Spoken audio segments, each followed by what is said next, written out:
When you're creating a new email message, the easiest way to do it is when you have your Home tab displayed on your ribbon to simply hit New Email. When you bring up a brand new email address, you're going to notice that it will already be set to come from your default account. Now, in the previous session, we went through adding multiple accounts. So if you do have multiple email accounts, you can change that. So you can choose any of the email accounts that you have added to your Outlook profile. From here, you're going to go ahead and add email addresses. So depending on who you're typing it to, you can go ahead and add that in. So I'm just going to type to test@testdomain.com. The other way you might create new email messages, I'm going to go ahead and minimize this one, is by replying to or forwarding an existing message. So in your inbox, you'll have various messages in there. If you choose reply, it will go to the person that sent you the message. If you choose reply all, it will go to everyone on the to field and the CC field. That brings us to the BCC field, which we'll talk about in a moment. If you forward a message, so for example, this message here, if I choose forward, I can send this message to someone completely different. So one of the things that is new in the more recent versions of Outlook is that when you reply all, or forward, you can actually do it right here in your reading pane. And that's really handy. You'll notice that you can go ahead and just type in the to and the CC. So if I wanted to forward it to myself, I could go ahead and type in my email address. So testkarihoien@gmail.com, and then I can go ahead and send that. If I want to add some additional context about it, I sure can. Now, the other thing that you can do is you can pop those emails out. So if you pop them out, you're going to have a whole window of that email versus just that small reading pane. And from here, of course, you can also send it.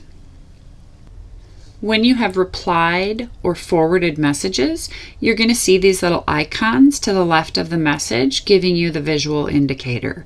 So the blue arrow matches the command up here to forward, and the purple arrow pointing to the left is the reply, and that lets you know that you've replied and forwarded those messages.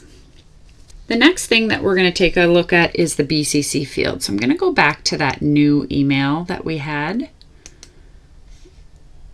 Just pop that guy up.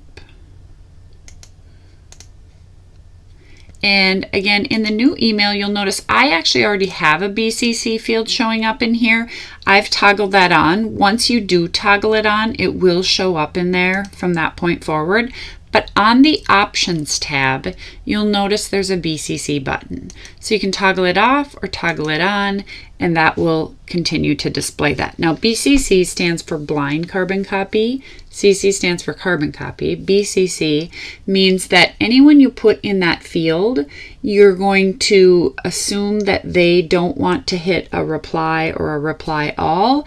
It's just so that they can see something, but you don't want other people to know that they're on that email, or they don't need to know.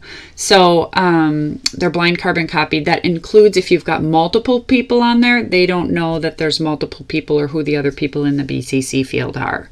So when you BCC someone, it's just kind of like they need to know informationally that an email has been sent, or it might be of interest to them. When someone in the to field hits reply all, it will go to all the people in the to field and all the people in the CC field, but not the BCC field. So that's just important. If you want to see who you've BCC'd, so if I go ahead and put one of my email addresses in here, so let's go ahead and do trainingkari@outlook.com, and we'll call it test BCC. We'll go ahead and send that.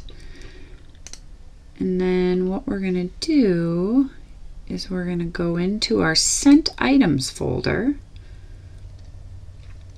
And you'll notice that on that message that I just sent, I'm going to see the 2 and the BCC right here. So in that particular view, I can see. If I double click and open that message up, again, I'm going to see the BCC and the 2 on there, but that's the only place I'm going to see that. If I go to do a print, you'll notice that in here, it does not print the BCC field. So it's something that only is visible to you in the Sent Items folder and only in that view, not if you print it. So just be aware of that when you're using the BCC field.